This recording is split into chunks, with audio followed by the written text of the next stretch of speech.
deadly flu is on the move. The virus has arrived in yet another province. They're concerned about any health problem that's on the mainland. It's not going to stay there.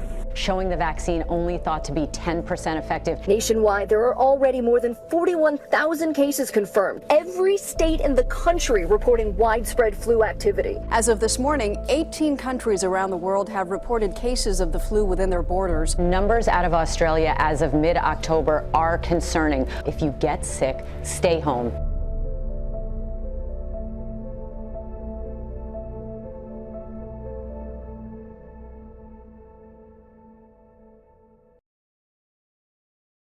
Brick by Brick by David C. Robertson with Bill Green.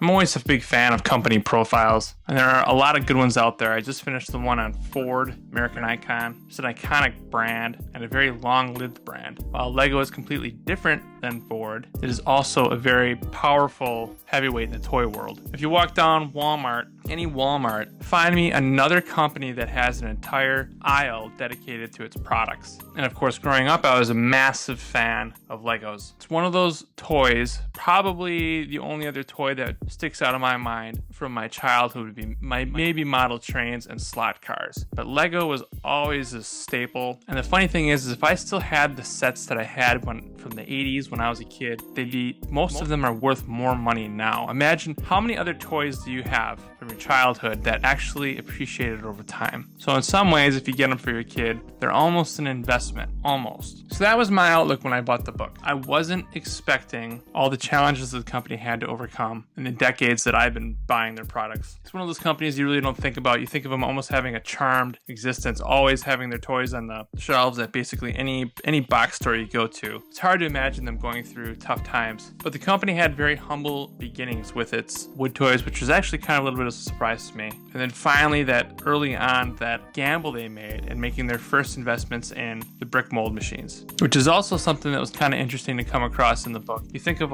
when you look at reviews of different Legos and they talk about, oh, this is a new piece for the year, for whatever set it is, and they try to reuse as many of the different bricks as they can to make their different sets. Have you ever wondered what each piece costs in terms of the machinery to make that mold, that piece, whatever new piece it is? And I'm not talking about the color, I'm talking about the actual different bricks, whether it's a domed piece or whatever, some unique brick. Have you ever wondered how much that costs? As it turns out, it's very expensive. So of course the company goes through as much trouble as they can to reuse and reinvent each new brick that they have and reuse them in a way that's obviously going to be cost effective. If a brick is only going to be used for one set, it's likely that they'll just redesign it so they don't have to waste the money. And at one time, having too big of a catalog of different bricks was getting to be a problem. So some simplification was needed. One thing I thought was kind of funny was that the company would go through massive lengths to develop certain products. Most notably, I think, would probably have been their computer brick building universe.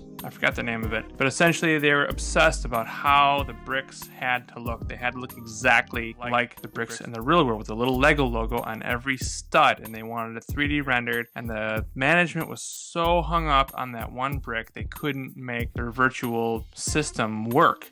And they spent a ton of money trying to get it exact, trying to make it work, and the technology just simply wasn't there to be able to handle all the processing that they were requiring their computers to do. Meanwhile, Minecraft comes along, has very crude graphics, blocky heads, and blows Lego out of the water. So there's some lessons to be learned there. I think one of them that's hammered home pretty well is that done and working is better than perfect but incomplete in terms of getting products out the door. And of course, Minecraft now is just a complete monster, and now obviously Lego is making Minecraft Legos. So it all worked out in the end. But they had always a portion of their money going to these projects that were unlikely to succeed. They had projects that they developed and they spent a lot of money on, and there were other projects that were just kind of like long shots, like a Hail Mary task force of people that they had just developing whatever projects. And oddly enough, a lot of them that they spent a lot of money on developing actually fell by the wayside, and the ones that just creative people were doing kind of almost for fun as like a side project and had a little bit of funding took off. Like, for example, the architectural Legos,